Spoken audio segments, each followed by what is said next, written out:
Recuerde que puede ver este y todos los programas en nuestro canal de YouTube, Brújula Internacional TV. Importante destacar que ha sido un año muy convulsionado para la política, sobre todo por la pandemia, pero en Estados Unidos no ha quedado atrás la polémica.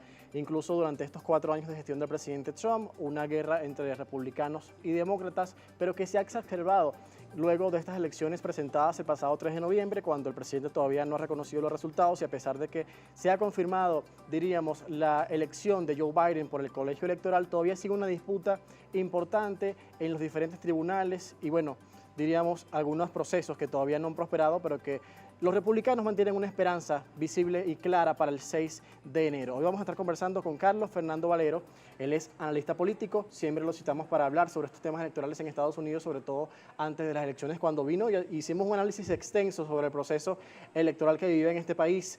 Hay acusaciones de fraude, nosotros no podemos afirmarlo porque es algo que no se ha comprobado todavía, pero hay una variable que está y que es una afirmación constante en la retórica del presidente Donald Trump. Buenas tardes. Buenas tardes, gracias. Bueno, sí, está este planteamiento en el tapete. Evidentemente están los procesos judiciales caminando. Unos han sido desestimados, otros simplemente se han anulado. Pero yo diría que para poder definir quién va a ser la persona que se va a sentar en la Casa Oval en el 2021, tendríamos que esperar al 6 de enero, que es cuando se reúnen ambas cámaras y es cuando se toma la decisión formal de definir quién va a ser el presidente de los Estados Unidos para esos próximos 4 años.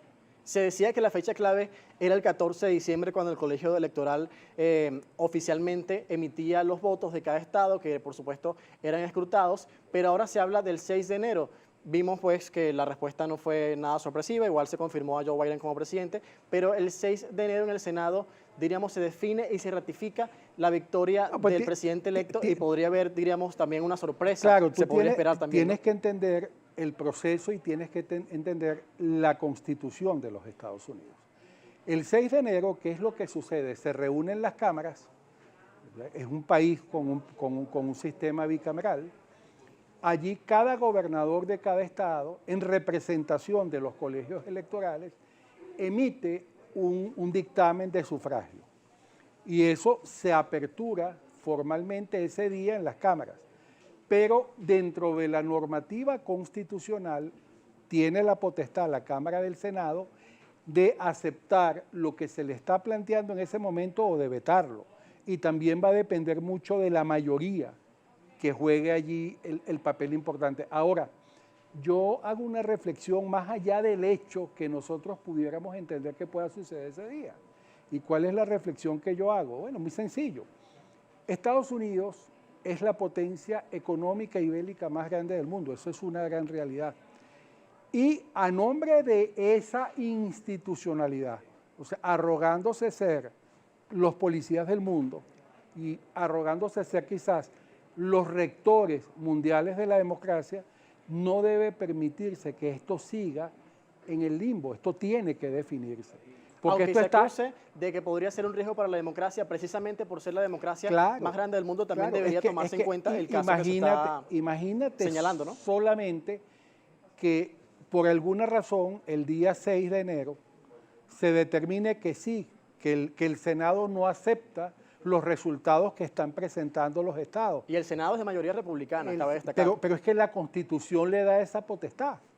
Entonces, ¿te imaginas ese gran enfrentamiento? Entonces, la señora Pelosi podría asumir un gobierno de tipo interino, una cosa así toda extraña. Por primera vez, además. Y por primera vez, no, es la segunda vez que puede pasar esto, porque algo así pasó en 1800 y algo, no tengo en este momento la fecha. Pero sería en el caso de ella por ser mujer. Por ser mujer. Primera vez. Entonces el Senado se voltea y dice, yo no reconozco estos resultados, nosotros proclamamos al presidente Trump.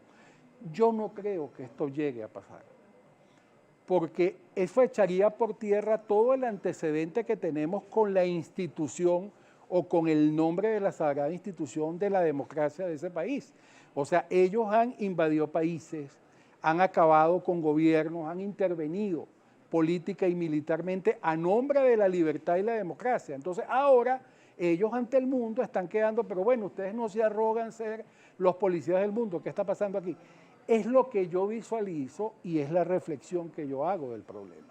Es decir, que no sería muy posible, pero en tal caso de que sí suceda un enfrentamiento, al menos haya diferencias claves e importantes marcadas durante ese día, ¿qué es lo que podría pasar? Porque Mira, sería una grave crisis institucional para Estados Unidos marcada a partir del 6 de enero. bueno, acuérdate que cada vez que en Estados Unidos sucede algo, tose un búfalo, la bolsa de valores se viene al piso, aquello es un escándalo global, los capitales que son lo más cobarde del mundo enseguida salen corriendo. Entonces, mira, tienes que verlo desde este punto de vista. Si el día 6 hay algo, tiene que ser por la decisión de un consenso de fuerza, ellos tendrían que llegar a algún acuerdo.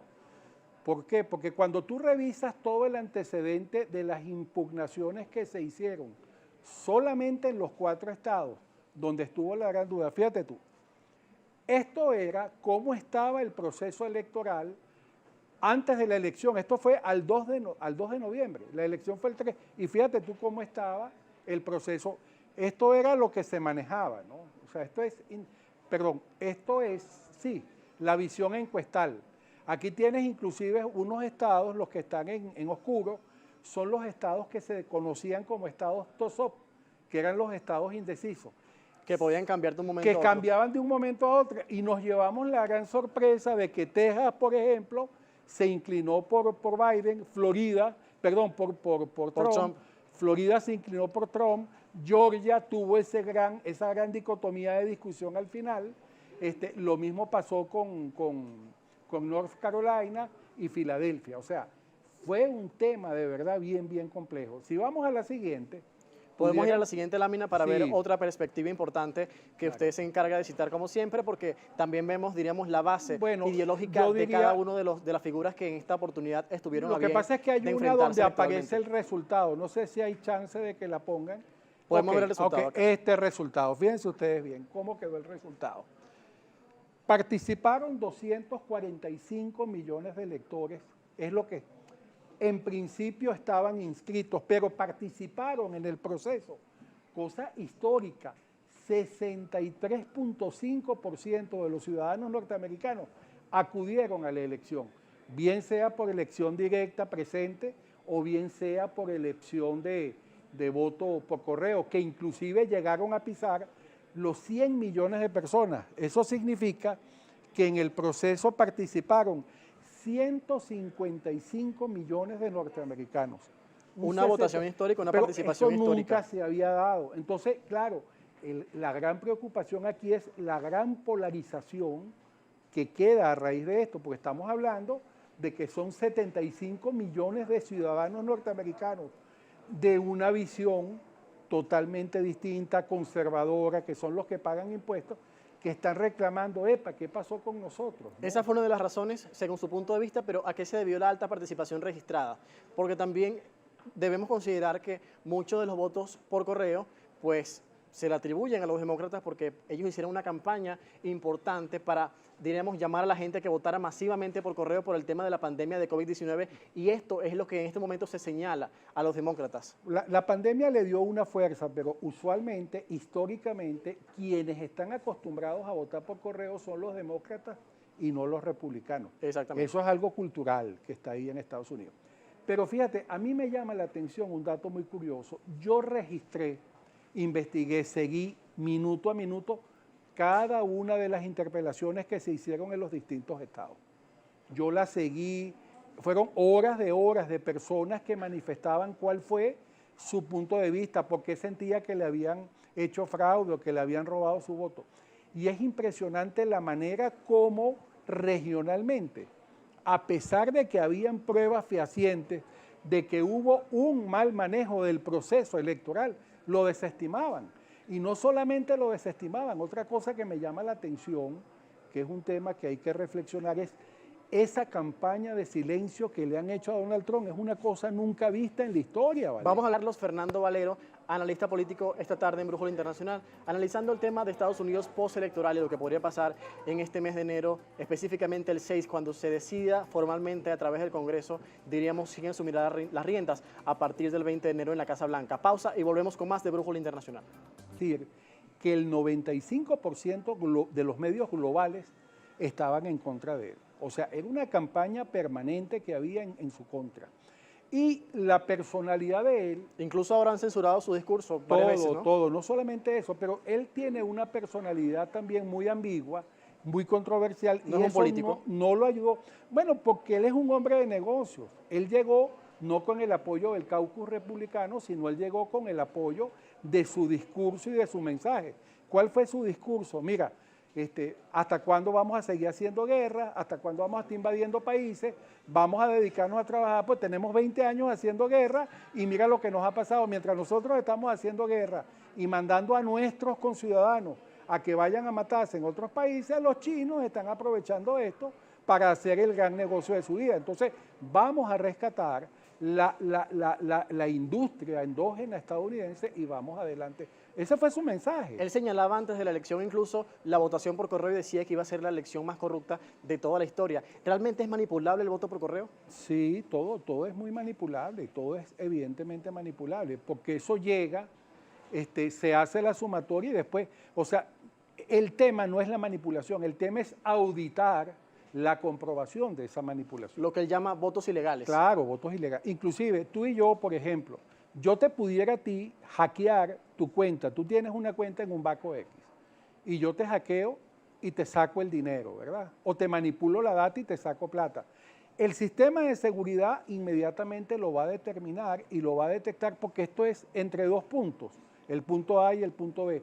Pero cuando se trata de un punto en función de 50.000, de 100.000, de millones de puntos, es mucho más complejo determinarlo. En el 2016 se hablaba sobre la trama rusa y posible injerencia de Rusia en las elecciones de Estados Unidos para ese año. Ahora se habla de la injerencia china en el caso de los republicanos que señalan a los demócratas. ¿Eso es posible? No lo sé, no conozco el tema, pero claro, puede ser factible, ¿no? Ahora, un punto muy importante a reflexionar aquí, que es lo que a mí me llama la atención. Mira, la idiosincrasia es el horizonte donde descansan los valores de una sociedad. Y eso está sumado por su cuestión histórica, cultural, etcétera, etcétera, etcétera. Cuando tú revisas la idiosincrasia per se del ciudadano americano común, del redneck, del trabajador que va con su lonchera al trabajo, marca tarjeta, que paga religiosamente sus impuestos, que va los domingos a la escuela dominical, sea cual sea su religión, que cree en el país, que ama su bandera. Además es un país muy creyente. Muy creyente, y te consigues con que el discurso de la oferta electoral que le estaban planteando los demócratas era incendiar los Walmart, saquear los Best Buy, tumbar las estatuas de la plaza pretendiendo borrar la historia o haciéndole un planteamiento a una sociedad conservadora que cree en la institución del hogar, del matrimonio, que ahora ellos tienen que aceptar que las comunidades LGTB tienen que ser integradas a la sociedad, y no solamente eso, sino que el Estado americano, con los impuestos de los trabajadores americanos, va a subvencionar cualquier tema asociado a eso. Eso a ellos no les gustó. Ay, por eso es que tú veías... ¿Por qué entonces se da esta sorpresa? Pero bueno, ahí es donde yo voy. Si tú veías que cada vez que Trump se bajaba de un avión a dar su discurso político, aquello estaba lleno. Si tú veías que habían caravanas, que habían movilizaciones, que salieron a apoyar asustados, porque los americanos se asustaron con este planteamiento de que, imagínate tú, ahora van a gobernar los antifas o los Black Lives Matter, o vamos, imagina, pero tumbar las estatuas de la historia para pretender borrarla, eso es un absurdo. Entonces, de repente te llevas esta gran sorpresa.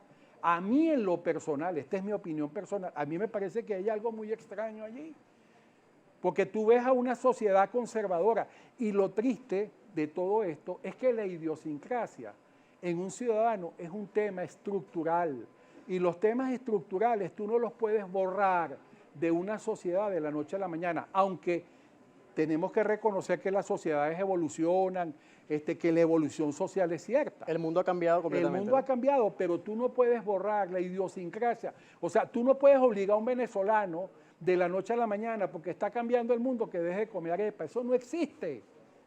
Eso no existe, eso no cabe en la... O sea, un político que venga a proponer que ahora vamos a tener que cambiar la arepa por pan de centeno, no lo van a aceptar. Entonces, ahora surge, diríamos, lo que se ha señalado como una incongruencia de que se dice que es el país de la libertad, pero se está tratando de imponer un modelo a como de lugar, ¿no? Bueno, hay un planteamiento de un nuevo orden mundial, yo creo mucho en esto. Además, yo les recomiendo a los oyentes que si quieren entender un poco el problema, busquen en internet a un señor que se llama Carlos Astiz, A-S-T-I-Z. Es un español, un catedrático español que explica de la A a la Z para que podamos entender este problema que estamos viviendo. Muchísimas gracias. Le haremos seguimiento a este tema, por supuesto, ya para este año 2021. Muchas gracias. Gracias por acompañarnos. Estábamos conversando con Carlos Fernando Valero, analista político, analizando el tema postelectoral en Estados Unidos y la perspectiva para este año 2021. Que estaremos conversando con el doctor Álvaro Montenegro, experto en turismo. Importante la perspectiva que se ha visto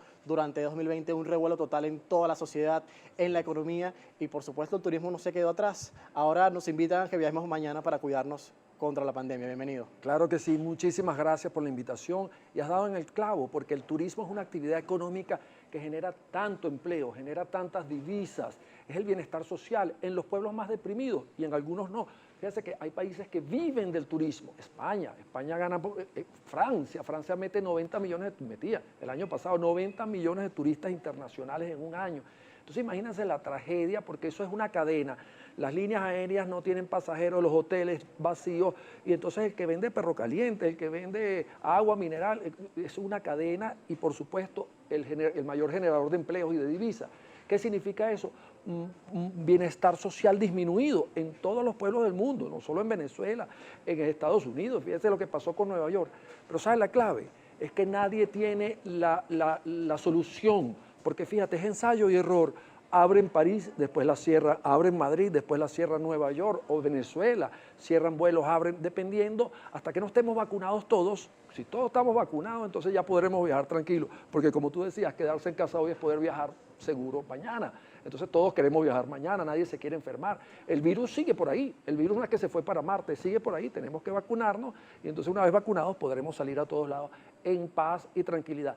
Mientras tanto, la actividad económica está muy golpeada, muy golpeada. Imagínate que tú tuvieras una línea aérea y la línea aérea no produce, en 8 meses no produce un centavo de ingresos, pero tienes gastos. Tienes que pagar el seguro de los aviones, como el seguro de un carro. Aunque esté parado, hay que pagar el seguro de responsabilidad civil. Y eso es carísimo. Y las rampas del aeropuerto y los alquileres de los mostradores, todo eso hay que seguirlo pagando, pero no tienes ingresos. Y por supuesto el personal, la nómina. Entonces, wow, hay una crisis. Fíjate que hay gobiernos como el de Portugal que compró TAP Air Portugal para que no quebrara. Y el gobierno Alemania también lo hizo. Alemania también. Muchos gobiernos europeos que sin duda ha sido el continente en Occidente uno de los más afectados en el mundo, que ha abierto y cerrado la economía. Sí. ¿Cómo se ha reflejado este impacto en las economías, sobre todo en el Producto Interno Bruto de estos países muy de... Puerto ahorita parecen unos astronautas los tipos y tienes que tener 3 pruebas antes de montarte en el avión y te miden la temperatura y otra vez, no te digo gripe, si tienes fiebre, tienes 39 fiebre y no te dejan montar en el avión, es segurísimo. Lo que pasa es que cuando llegas, te vas a una fiesta en la playa, empiezas a darte besos con las amigas y con los amigos, bueno, ahí sí te contaminas porque el ser humano es gregario, no le estoy echando la culpa, y más los jóvenes necesitan salir y se sienten encerrados durante 8 meses, es como un león enjaulado, le abren la puertica y se van por una fiesta enseguida. Hay que decirle a los jóvenes, mira, responsabilidad, porque es que vas a matar a tus abuelos. A lo mejor el joven no se va a morir porque tiene las defensas y tal, pero al abuelito cuando llega a la casa le va a pegar la broma y el abuelito si no tiene defensa. Entonces sí es seguro viajar. Viajar es la cosa más bella del mundo. Mira, yo creo que somos mejores ciudadanos ahora porque viajaremos todos con mascarillas, con gel sanitario y con distancia. Entonces nos pondremos uno en Las Vegas, están poniendo las maquinitas en los casinos, tragan 2 metros una de otra, ya no son pegadas, las tumbonas en las piscinas. Porque mira, una vez que estemos vacunados y pase este virus, dentro de 5 años a lo mejor viene otro virus, el COVID-23. Hay que estar preparado para las futuras pandemias, como lo ha alertado la Organización Mundial de la Salud. Pero ¿cómo vislumbra esta nueva normalidad? El regreso formalmente a los viajes, así lo esperamos para este 2021. Esperemos que así sea gracias a la ciencia con el desarrollo de las vacunas y la aplicación en todo el mundo. Sí. Pero ¿cómo se plantea en el turismo esta nueva normalidad? La nueva normalidad se plantea muy bonita, muy optimista, porque vamos a ser mejores viajeros, más conscientes, vamos a estar más conscientes de disfrutar la naturaleza, de disfrutar lo que no pudimos disfrutar durante 8 meses, y entonces vamos a viajar como más pendientes de la... Ahora nosotros criticábamos a los japonesitos que se ponían mascarillas en los aviones, nosotros, oye, pero qué exquisitos. No, ahora todos estaremos con nuestras mascarillas pendientes, a lo mejor tal. y va a haber una explosión del turismo. Una vez que estemos vacunados, ya vieron que ya la vacuna está por ahí, hay muchas vacunas por ahí, ya nos vamos a empezar a vacunar todos, en el 2021 todos estaremos vacunados. Y ahí va a haber una explosión, porque el que no iba para Margarita durante 8 meses, un año, que quería ir, que está obstinado, sobre todo los jóvenes, está obstinado, o el que quería ir a visitar a su familiar en Perú, en Bolivia, yo no sé dónde, él va a viajar. El hombre no ha olvidado cómo progresar y el hombre no ha olvidado cómo esparcirse, cómo entretenerse. Entonces, vamos a volver. No me cabe la menor duda. Los hoteles, mira, los hoteles no son bobos, harán rebaja. Los cruceros, va a poder hacer un crucero por el Caribe por $100, mucho más barato. Los aviones, los pasajes aéreos también harán rebaja para estimular otra vez el turismo. En países, nosotros no le paramos tanto, pero países como Aruba, que no tienen nada sino el turismo, o Cuba, que tiene muchas cosas, pero el turismo es su primer ingreso, o República Dominicana, o España, o Francia otra vez, 90 millones de turistas, ellos quieren recuperar eso, le van a poner la alfombra roja. Ahorita no, porque nadie está vacunado todavía, está empezando, pero cuando estemos vacunados, que sea seguro viajar, no me cabe la menor duda que eso va a explotar y va a ser bello, porque vamos a ser mejores ciudadanos.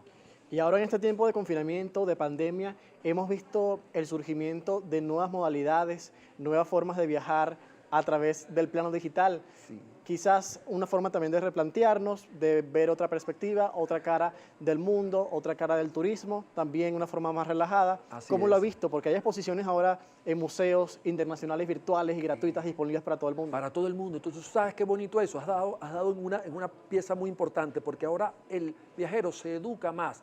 Si yo voy a ir al Museo del Prado en Madrid, estoy planificando ir a Madrid, suponte, yo me meto en la página web o en la broma virtual que ellos tienen, recorro las salas del Prado y una vez que vaya físicamente, digo, yo sabía esto, yo veía las meninas de Velázquez y tal. Uno se vuelve un turista más educado, en el mejor sentido de la palabra, más curioso, porque como hemos tenido que viajar por medios digitales, por medio de la televisión, que hemos viajado con turismo con Montenegro, por medio de tantas cosas, porque el hombre no ha olvidado cómo soñar. Mira, Víctor Hugo decía que viajar es leer y leer es viajar. Viajar es como leer, entonces tú leyendo o viendo digitalmente, viendo las cosas, tú dices, oye, estoy viajando, estoy yendo a las pirámides de Egipto, las estoy viendo, y me meto adentro virtualmente y me meto en el Museo del Cairo. Hemos seguido viajando, porque el hombre vive de pan y de sueños. Viajar es como un sueño. Yo tengo un sueño, un aspiracional de ir algún día a conocer, por decir, las pirámides de Egipto o las murallas de China. Algún día lo voy a hacer. Mientras tanto, lo hago digitalmente, que lo hago muy bien, porque la realidad virtual te permite meterte en el, como tú dices, en el Museo del Louvre, en el MoMA de Nueva York. Te metes ahí y después tú dices, algún día lo haré. Y algún día lo haré. Y cuando lo hagas, vas a ser un turista mucho más educado. No es que vas a ver, ay, ¿qué es esto? Que es por primera vez. Ya tú lo sabes, porque te has empapado de eso por medio de las redes. Lo estamos también proyectando y bueno, colocándolo para el próximo año en el mapa del tesoro para ver si logramos esa meta entonces. Por cierto que también el doctor Álvaro tiene su programa acá los fines de semana, Turismo con Montenegro, donde también refleja parte de esos sueños, las vivencias del turismo y un sueño, un anhelo, diríamos que eterno, de que Venezuela sea una potencia turística en el futuro. Pero esa invitación que hace para ver Turismo con Montenegro los fines de semana por Globovisión. Sí. Mira, es que nosotros presentamos los mejores destinos turísticos de Venezuela y el mundo. Mira, Venezuela, para nosotros, perdonen la subjetividad, es el país más bello del mundo, ¿vale? Nadie tiene ese Salto Ángel, nadie tiene esos tepuy, el 95% de los tepuy del mundo están en Venezuela. La Gran Sabana es un sitio espectacular, 2.000 kilómetros de costa, los Andes, los médanos, los llanos, las playas de Aragua. Venezuela es bella por donde la mires. Entonces, el Salto Ángel. El Salto Ángel, eso es único, pero es que mira, para nosotros el Salto Ángel es como si fuera la Estatua de la Libertad para los gringos, la Torre Eiffel para los franceses, nuestro símbolo nacional. Eso hay que verlo por lo menos una vez en la vida, por lo menos una vez en la vida, que no se quede ningún venezolano sin conocer el Salto Ángel. Esa es la invitación.